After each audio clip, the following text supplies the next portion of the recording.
Il est question du jadis. On le représentait comme le souverain de la terre terrestre. Il est dit ici qu'il était couvert de toute espèce de biens précieux, de sadam, de topaz, de diamants, de chrysolite, ainsi de suite. Et la mauvaise traduction dit qu'il était en Éden, le jardin de Dieu. Or, la bonne traduction dit qu'il était comme l'Éden, le jardin de Dieu. Pourquoi j'ai pris Ézéchiel 28? Parce que jadis, avant, était couvert de toute espèce de pierres précieuses. Et le premier homme a été fait de la poussière de la boue, du limon de la terre. Et la boue, c'est quoi? Si on enlève l'eau de la boue, il reste quoi? La pierre. Et si des cailloux ou des grains? Ou de la boue. Et si on rassemble ça, ça donne quoi? Un caillou. Un caillou, une pierre. Et cette pierre était précieuse. Donc, c'est pour ça que le frère a dit, Satan a trouvé un rival. Parce que cette pierre était précieuse. Et Christ aussi est considéré comme une pierre. La pierre angulaire. Le rocher, un scandale. Bon.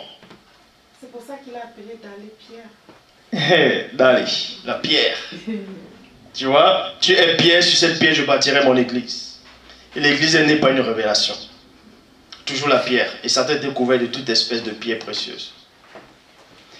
Pour ça, on continue. Donc, on vous dit ici que Apollon aussi, c'était un dieu grec. C'était un dieu grec des champs. Dans la mythologie grecque, Apollon est l'équivalent, en tout cas, de Lucifer.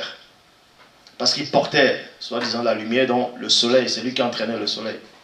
C'est pour ça qu'on dit Apollon. Apollon, qui était en tout cas le faux dieu du chant, de la musique, de la poésie. Et dans le monde chrétien, Satan, c'était pareil. Lui aussi chantait. Avant sa chute. La poésie, la purification, la guérison. Apollon est le fils de Zeus. Et il a une jumelle qui était connue sous le nom d'Artémis. Artémis, c'est qui? Artémis, dans la mythologie romaine, elle est connue sous le nom de Diane. Et on parle d'Artémis dans la Bible. On parle de Diane dans la Bible. Actes des Apôtres, chapitre 19, au verset 35. Bible, parole de vie. Actes des Apôtres, chapitre 19, au verset 35, pour vous montrer que le monde de la sorcellerie est pleinement là. Et que pleins sont dominés par la sorcellerie, sans le savoir. Actes des Apôtres, chapitre 19, verset 35, Bible, parole de vie. Enfin, virgule, le secrétaire de la ville réussit à calmer la foule et dit: Éphésiens, tout le monde le sait, la ville d'Éphèse est chargée de protéger le temple de la grande déesse Artémis, afin que sa statue tombée du ciel, ainsi que sa statue tombée du ciel. On vous dit ici qu'il y avait une statue qui était tombée du ciel. Mais du ciel où? De la stratosphère, de l'univers, ça venait d'où ça? Point d'interrogation. Tradition Abbé Filion. Lorsque les scribes eut apaisé la foule, il dit: habitants d'Éphèse, quel est celui des hommes qui ignorent que la ville de est vouée au culte de la grande Diane, virgule, fille de Jupiter. Jupiter, c'est Zeus. Parce que chez les Romains, c'était Jupiter. Et dans la Grèce, c'est Zeus. Et les scientifiques aussi pratiquent la sorcellerie. C'est pour ça qu'ils vous disent que la plus grosse planète, c'est Jupiter. Non, c'est Zeus, si vous voulez. Les 9 planètes, soi-disant, qu'ils ont découvert, c'était les 9 dieux du panthéon grec. Jupiter, Mercure, ainsi de suite.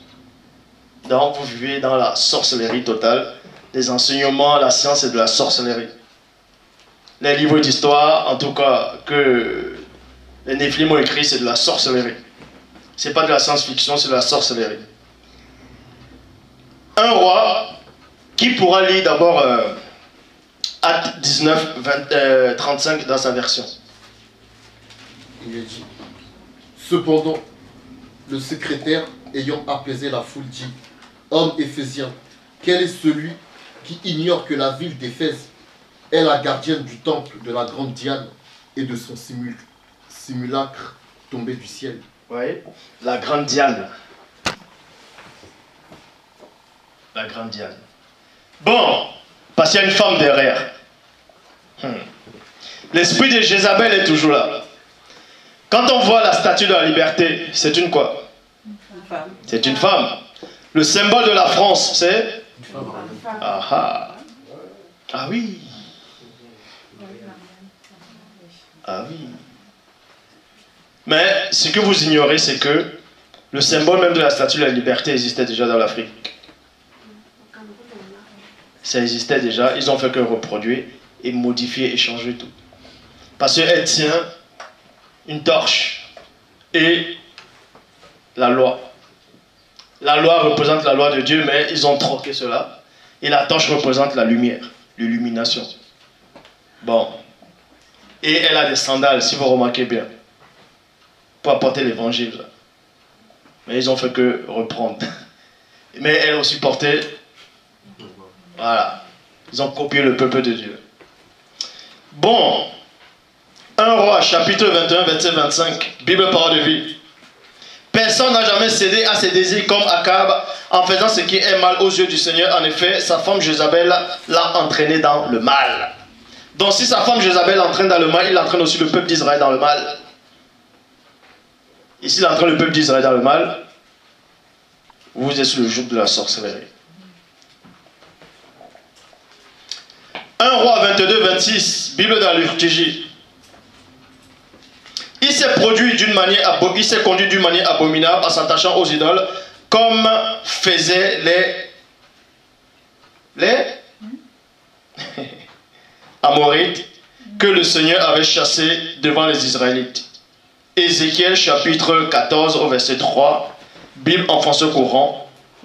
Je m'adresse à toi, l'homme, parce que ces gens-là ont le cœur dominé par leurs sales idoles. Et ils ne quittent pas des yeux ce qui les a fait quoi? Ce qui est à l'origine de leur faute. Et ensuite la parole dit quoi à la fin? Me laisserai-je consulter par eux? Voilà. Et c'est quoi les idoles? L'idole du cœur, c'est quoi? C'est le péché. C'est la désobéissance. Et en cela, on vous dit dans Nombre 23, 23, Bible second 21, la magie. La magie ne peut rien contre Tindi. Ni la divination contre Israël. Mais pourquoi alors, dans tous les passages qu'on a donnés, Israël était dominé par la sorcellerie? Est-ce que Nombre 23, 23 se contredit? Ici, on ne parlait pas de tout Israël. Il y a une partie d'Israël qui n'a point fléchi le genou devant Baal. C'est en cela où on fait même allusion dans Matthieu 25, les 10 vierges. Et dans les 10 vierges, il y a 5 qui sont sages et 5 qui sont folles. Les deux groupes de vierges ont certes les lampes. Oui, la lampe. Somme 119, 105, ta parole est une lampe à mes pieds. Une lumière sur ma route. Mais pour que la lampe puisse s'allumer, il faut quoi? Il faut de l'huile. Et l'huile, c'est le Saint-Esprit. L'huile représente le Saint-Esprit. Donc il y avait 5 femmes qui avaient l'esprit, elles avaient la parole, les autres, elles n'avaient que la parole livresque, qui ne pouvaient pas les sauver. Et en cela, on dit dans Nombre 23, 23, l'enchantement, dans d'autres versions, la magie ne peut rien contre Tindi, ni la divination contre Israël. Au moment fixé, virgule, on dit à Tindi et à Israël ce que Dieu a fait. Donc vous dites, si vous n'avez pas besoin d'aller voir ceux qui invoquent les morts, vous n'avez pas besoin d'aller lire l'horoscope, vous n'avez pas besoin d'aller voir les faux pasteurs. Si Dieu a un plan pour vous, il vous le dira, par ceux qu'il a choisis. Soyez juste obéissants, c'est tout. Bible, c'est-à-dire dans 1 Samuel 15, 23, comme il a lu aujourd'hui, dans Bible Parole de Vie, oui, refuser d'obéir, c'est aussi grave de consulter les devins. Résister au Seigneur, c'est aussi grave que d'adorer des faux dieux. tu as rejeté l'ordre du Seigneur, alors le Seigneur te rejette aussi. Tu n'es plus roi. Tu n'es plus roi. Et un roi, c'est quoi en Israël? On faisait quoi un roi avant qu'il soit roi? On le oint. Donc on a enlevé quoi là? On t'enlève ton onction. Et quand on enlève ton onction, tu deviens fou. Tu entres dans la sorcellerie. Tu entres dans la sorcellerie. Donc pose-toi la question. L'amour que tu avais au départ, la façon dont tu considérais Dieu, sa parole, est-ce que tu considères ça encore ainsi? Souviens-toi de ton premier amour. Repends-toi où tu es tombé. Pratique tes anciennes œuvres. C'est ce que la parole dit. Bible des peuples.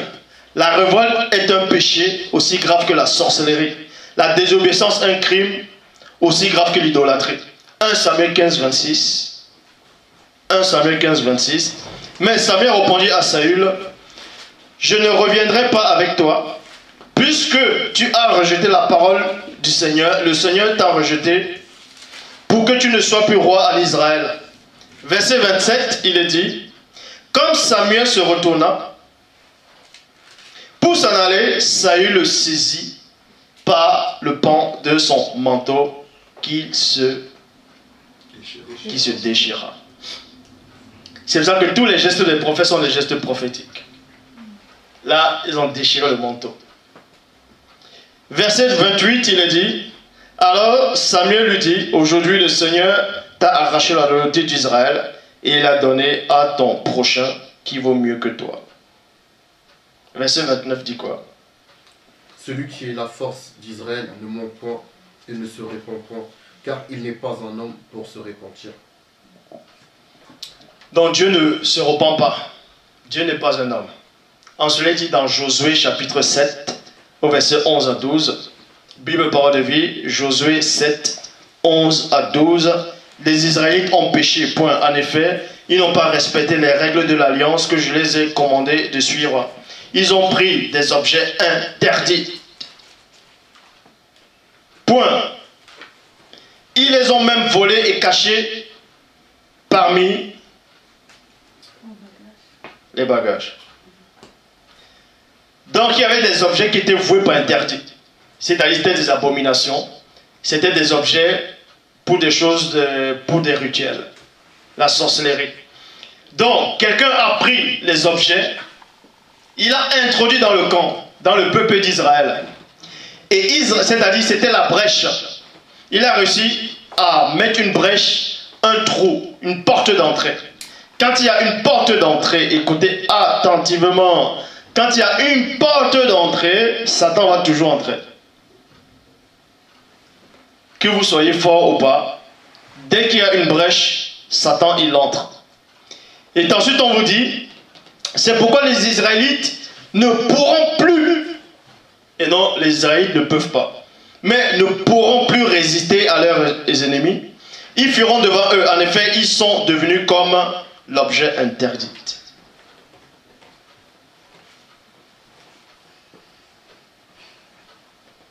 Ça veut dire, chaque fois qu'il y a les murmures, le congossa, la jalousie, bref, tout ce qui ne glorifie pas Dieu, si c'est entre vous, ça veut dire que Satan est déjà dedans. Il y a quelque chose de Satan qui est déjà dans l'équipe, qui est déjà dans la famille, qui est déjà dedans. Et c'est là que vous allez comprendre les phrases de Christ, bientôt. Josué chapitre 7 au verset 13, Bible parole de vie. Maintenant va prévenir le peuple pour qu'il se rende pur. Se rendre pur ici, c'est de fermer les portes. Il n'y a que la parole qui purifie. Jean chapitre 15 au verset 4, il est dit.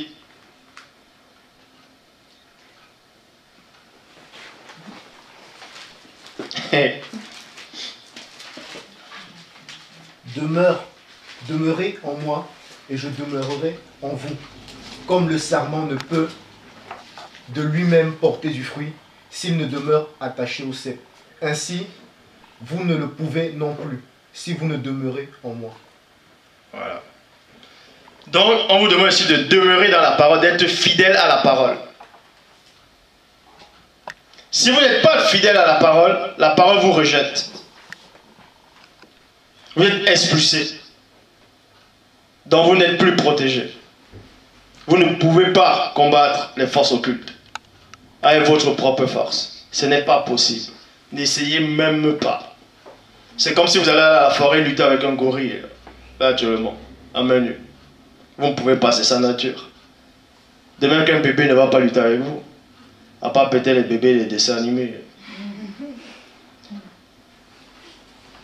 Donc vous dit ici, dans Josué chapitre 7, verset 13, comme j'ai lu maintenant, va prévenir le peuple pour qu'il se rende pur. Tu diras, rendez-vous pur pour demain.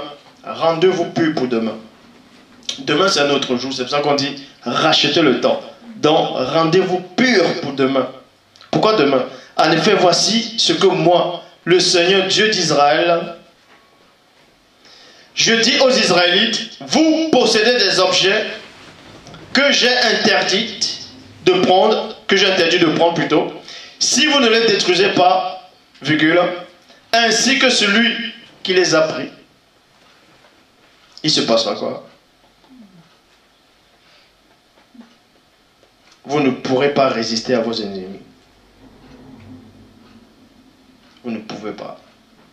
Donc chaque fois qu'il y a des troubles et que vous avez déjà localisé la personne qui apporte le trouble, le Christ le dit, hein, il y aura des scandales. Mais malheur passe celui qui va apporter le scandale. Mieux vaudrait pour lui que...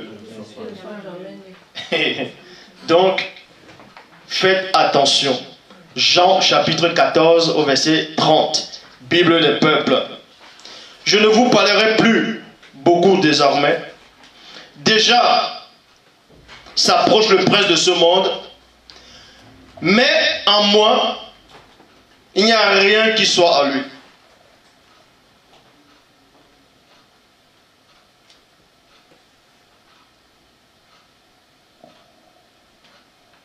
Ça veut dire quoi ça?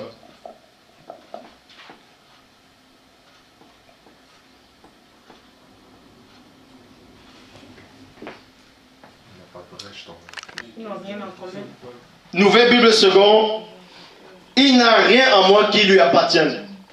Oh, les apôtres avaient encore quelque chose qui appartenait à Satan. Ah oui. Puisque c'est dans Jean 20, 22 qu'ils ont reçu le Saint-Esprit. Oh là, Pierre, un moment il a dit à Christ, je ne veux pas que tu meurs. Qu'est-ce que Christ dit? Retire-toi, arrête de moi Satan. Car tes pensées ne sont pas les pensées de Dieu, mais ceux des hommes. C'est-à-dire que Satan a encore quelque chose. Tu peux marcher avec quelqu'un, il a encore quelque chose qui appartient à l'ennemi. À cause de cette chose, il faut t'éloigner de la personne. Et mets la personne en garde de peur que la personne te contamine. C'est pour ça que Christ dit, je ne parlerai plus guère avec vous. Beaucoup avec vous. Ah non. Je ne parlerai pas parce que Christ a vu des choses. 1 Jean 5, 18, traduction Abbé Filion. Nous savons que quiconque est né de Dieu ne pêche pas, ne pêche point, mais la naissance qu'il a reçue de Dieu le conserve, et le malin n'a pas d'emprise sur lui. Donc en gros, à chaque fois que vous allez pécher, c'est que vous êtes sous l'emprise de la sorcellerie. Ah, ça fait bizarre maintenant. Et derrière la sorcellerie, il y a la sirène des eaux, il y a les satyres, les onocentores. Il existe tellement de démons. Les démons de mauvaises pensées. Mais on ne va pas tous les dévoiler là.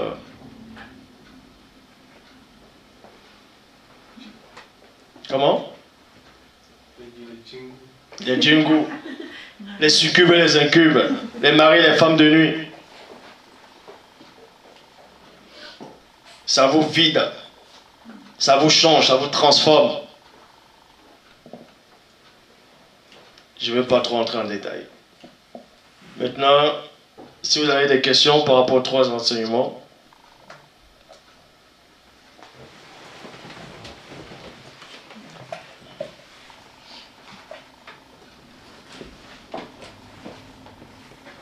non, il n'y a pas de question. Pas s'il y a la réponse. Comment? Tu as dit que la femme qui la statue de la liberté là. Ouais. Donc c'était une femme qui existait en Afrique. Là. Non. Ah bon, le symbole existait déjà. Le symbole existait. Ouais. Et la même statuette. Mais ils ont modifié. C'était une femme. Hein? Ouais, c'était toujours une femme. Mais, avec toujours un livre et une lampe. Mais pourquoi une femme? Pourquoi une femme? C'est Israël. Puisque la femme représente... Déjà, l'Église représente une femme. Et dans Apocalypse chapitre 12, au verset 1, il a dit quoi? Une femme enveloppée du soleil, la lune, la nouvelle Jérusalem. Voilà. Ça veut dire que cette femme-là éclairait. Elle brillait. C'était d'Israël. On l'a représentée.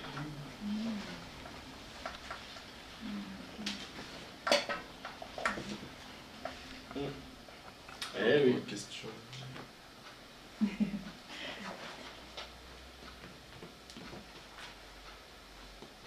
Il y a déjà une question.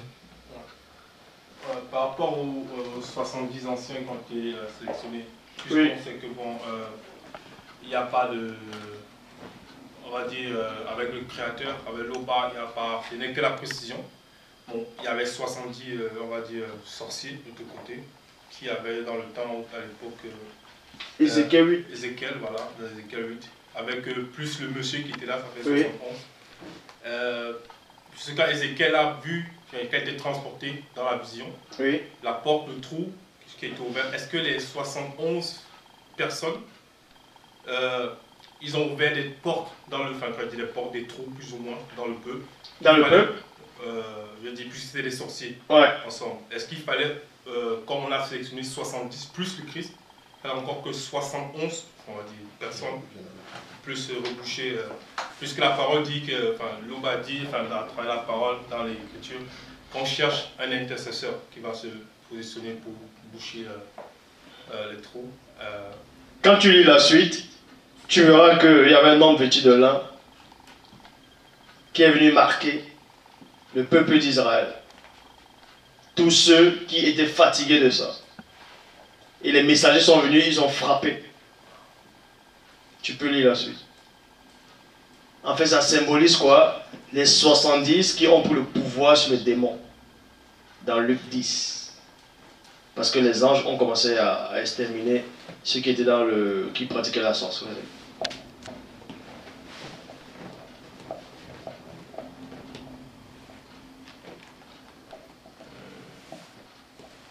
J'ai pas bien compris pourquoi dans Jean 14, 30, le Christ dit: je ne parlerai plus guère avec vous, car le prince... Donc constamment, ouais. Constamment. Oui, parce qu'il va vers le Père, c'est ça. Pourquoi il a dit ça? Parce qu'il est dit dans Philippiens 2, 5 à 7, ayez en vous les sentiments qui étaient en Christ, lequel exista en condition divine. Ça veut dire quand Christ va vers le Père, il reprend sa nature en tant que pur esprit. Et en tant que pur esprit, tu ne peux à aucun moment supporter le péché en face. Ça ne veut pas dire que Christ, dans la condition physique, il pouvait supporter le péché. Mais en tant qu'humain, il pouvait s'asseoir avec les gens de mauvaise vie pour les enlever de là. Mais tu vas à aucun moment voir l'Esprit de Dieu s'asseoir avec les gens de mauvaise vie. Parce qu'il est très sensible. C'est ça que la façon dont les apôtres étaient, Christ ne pouvait pas les parler, ne pourrait plus les parler directement comme il faisait avant. Il a fallu qu'ils puissent d'abord recevoir l'Esprit. Malgré qu'ils avaient l'Esprit, mais vous pouvez compter combien de fois Christ les a apparus. Si Christ les a apparus. Vous pouvez compter. Hein? Non, là c'est... Là, ils n'avaient pas encore reçu le Saint-Esprit d'Emmaüs. Le chemin d'Emmaüs, ils n'avaient pas encore reçu le Saint-Esprit. C'est dans Jean 20, 22 qu'ils ont reçu le Saint-Esprit. Malgré cela, Christ les a dit, restez à Jérusalem, ne vous éloignez pas, car le Père va vous envoyer ce qu'il a promis. Voilà. Donc, ils avaient déjà reçu le consolateur. Là, maintenant, c'est la puissance. Dans Actes.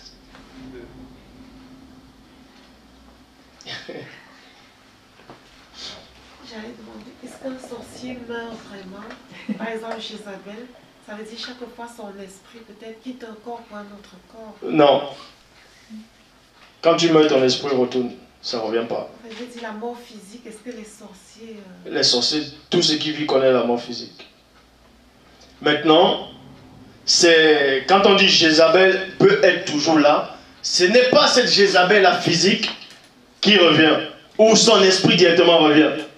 Ce sont les démons qui marchent avec elle. On appelle ça les esprits familiers. Tu vois ou pas? Oui. Non, oui. En Afrique, ce qu'on dit, les enfants qui ont les mauvais yeux ou un ventre qui n'est pas bon, qui peuvent sortir dans la nuit, c'est vrai ou c'est juste? Les enfants qui sortent dans la nuit? Oui, qui voyagent. Ils peuvent voyager dans la nuit, ils vont aux États-Unis. Oui, il y a des gens qui peuvent sortir de la nuit, de leur corps. Hein. Il y a les yogis qui le font. Il y en a qui apprennent à le faire. Mais je vous dirai pas comment. Est-ce que c'est positif ou négatif? Si ça ne vient pas de Dieu, c'est pas bon. Tout doit être fait avec Dieu.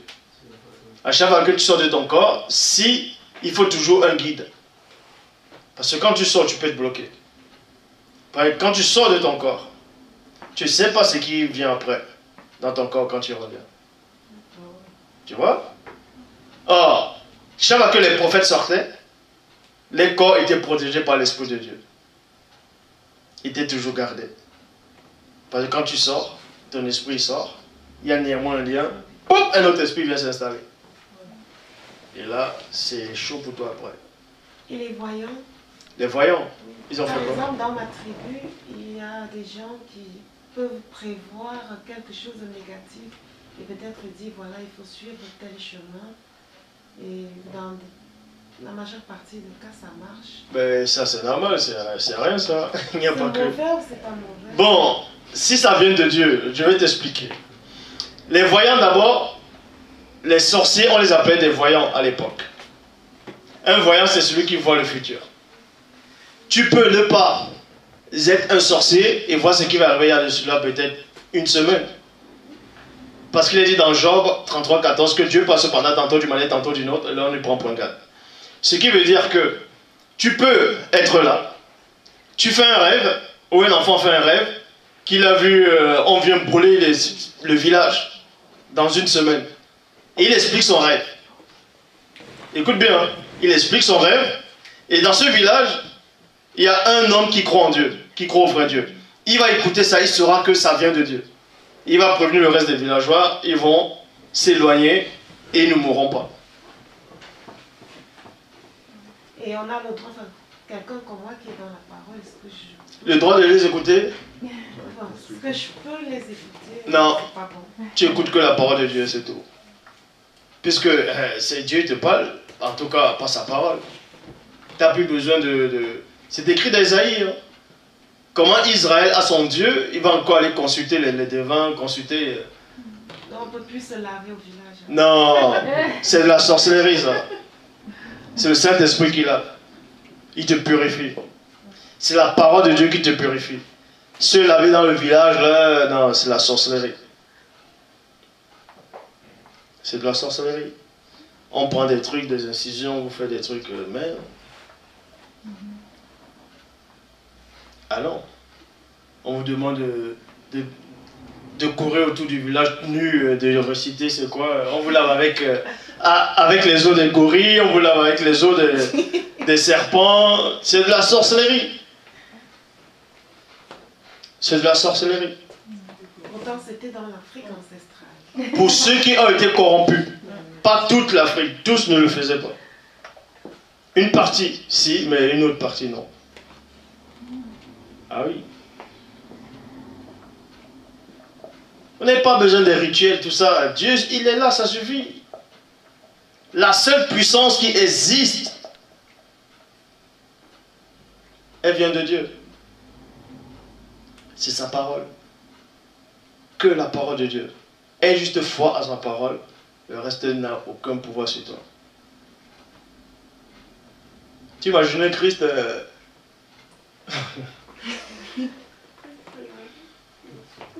On a lui fait des incantations sur lui alors qu'il apporte la parole. La parole est au-dessus de toutes ces choses-là. En faisant des rituels, on te met des choses dans ton corps. On t'ouvre des portes dans ta conscience. Le mystère de la conscience a plusieurs portes. Et que je ne vais pas développer là, parce que c'est long, c'est profond.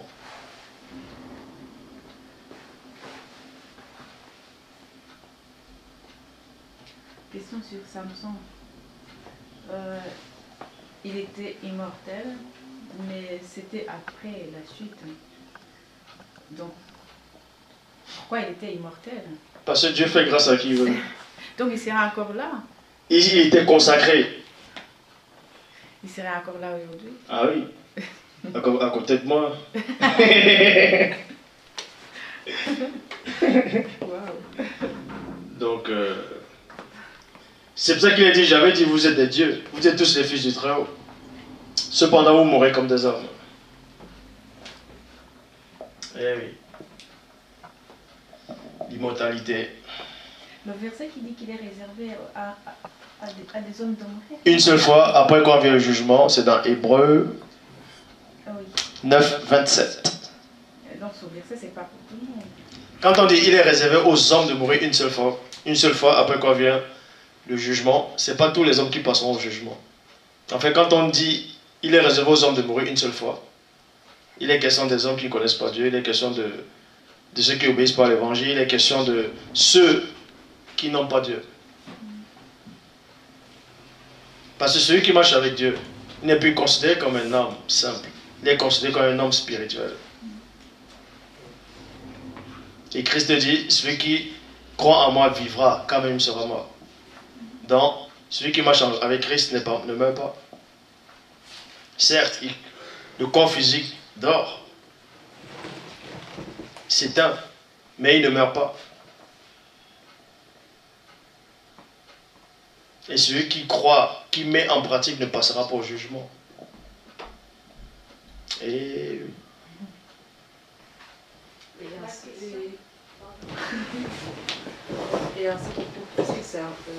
est-ce que c'est encore possible des gens qui peuvent être en vie comme ça, qui ne connaissent pas la mort? Bien sûr. Tout dépend de ta relation avec Dieu.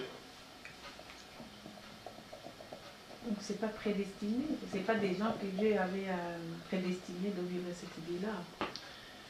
La parole dit dans Genèse que Enoch marchait avec Dieu. Il était fidèle à Dieu, c'est pour ça que Dieu l'a pris. C'est pour ça que.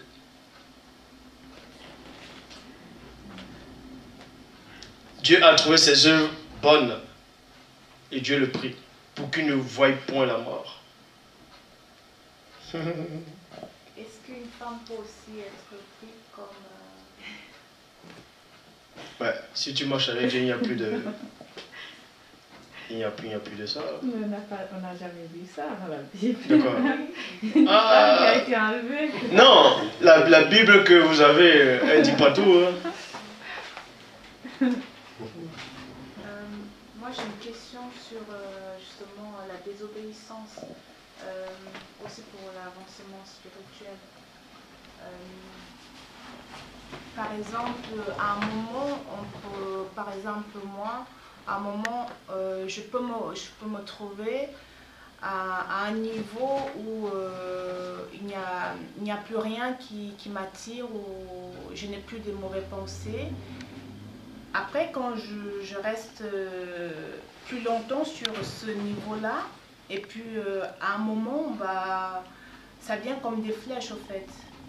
À un moment, je suis fatiguée d'encaisser des flèches et puis je laisse faire et puis tout de suite, tu te laisses aller. J'ai la mauvaise pensée au fait. Et ça devient une porte. Ouais. Donc, comment je peux faire justement pour carrément bloquer cette... Parce que quand tu arrives au stade où tu ne ressens plus, on va dire, les attaques, quoique tu ressentiras toujours.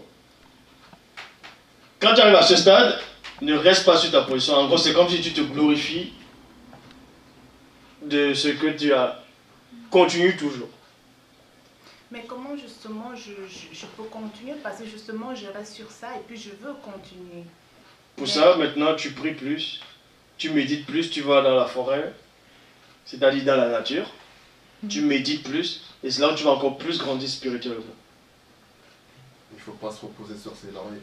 Parce que voilà. Oui, c'est un peu... Parce que quand tu restes à la maison, ça revient. Ton corps a besoin de voir autre chose.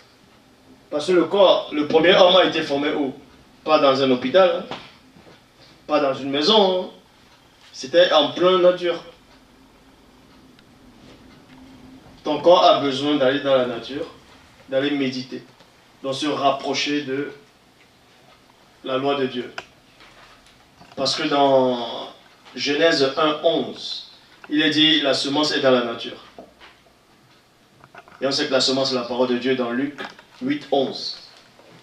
Et dans 1 Corinthiens 11:14, la nature. Oui, ça revient un peu aussi à la question que je crois que c'est la sœur qui a posée de, par exemple, notre entourage, puisqu'on... Du coup, ça m'arrive de penser, bah, j'ai envie de tout laisser tomber et partir vraiment très très loin à cause de ça. Ne donne pas le pouvoir à ton entourage. Parce que si ton entourage est en train d'insulter, pourquoi tu t'assois avec eux pour écouter ce qu'ils disent? En fait, je veux rajouter l'entourage, c'est pas seulement la famille. Il y Il a ce qui Moi, je connais des collègues et tout. Hein. Moi, je suis très hypersensible. Parfois, quand j'entends certaines informations, parfois je suis vraiment... Et pourquoi tu les entends là? Je peux les écouter dans la radio, j'apprends. Mais tu éteins. Mais tu éteins. On a pris des filles. Et du coup... Dans ce cas, n'écoute plus la radio. Il faut faire comme le Christ. N'écoute plus la radio. Il faut sélectionner ce que tu veux entendre. N'écoute plus la radio. Si tu sais que dans telle radio, on parle des décès, on a des agressions, tu écoutes Radio Nostalgie. On a le droit alors d'écouter la musique. Ben, tu peux écouter la musique, mais il ne faut pas qu'il y ait des gros mots, des injures là-dedans. Bah oui. Et j'ai aussi remarqué, quand je suis trop dans la parole, on me dit que je suis bizarre. Mais on sait qui? N'écoute pas les autres. Arrête de donner le pouvoir aux paroles des autres. Les autres, c'est rien. Ce qui compte, c'est Dieu et sa parole. Mais si tu écoutes les autres, tu n'existeras plus. Apprends à avoir une personnalité. Christ dit, qui parmi vous peut me convaincre de pécher? Et voilà, au niveau de la désobéissance et le pardon, est-ce qu'il faut un certain poids pour le péché, peut-être pour ne pas pouvoir recevoir le salut? Par exemple, le péché, c'est le péché. Quand tu commets le péché, tu demandes pardon. Mais il ne faut pas dire, tiens, je veux pécher, après je vais demander pardon. Quand tu sais que tu es en train de... Tu es dans l'erreur, demande tout de suite pardon. Que même si tu n'as pas comme une faute là, tu demandes au Père déjà pardon pour ce que tu pourras faire demain inconsciemment. Il faut constamment t'humilier devant Dieu. Constamment demander pardon. Et c'est ce que Job faisait. Quand ses enfants se réunissaient constamment, il priait pour eux. Laisse la parole agir. Tu ne peux pas faire de toi-même. Si c'est de toi-même, tu n'arriveras jamais. Tu vas lutter contre toi-même et celui qui est à l'intérieur, là, il va te...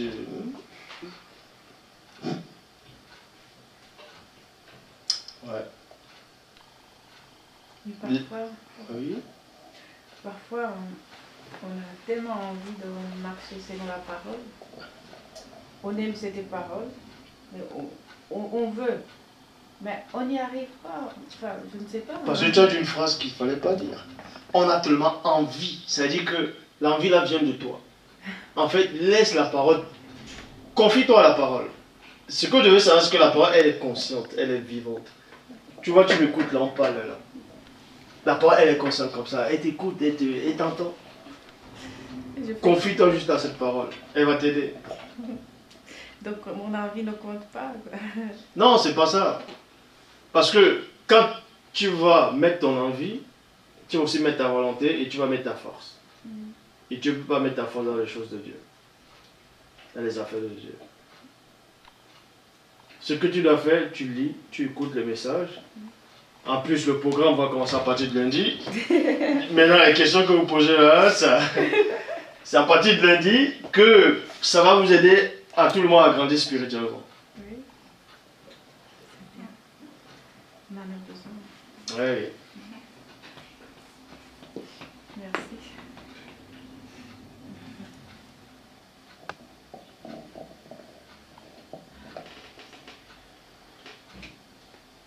Petite question.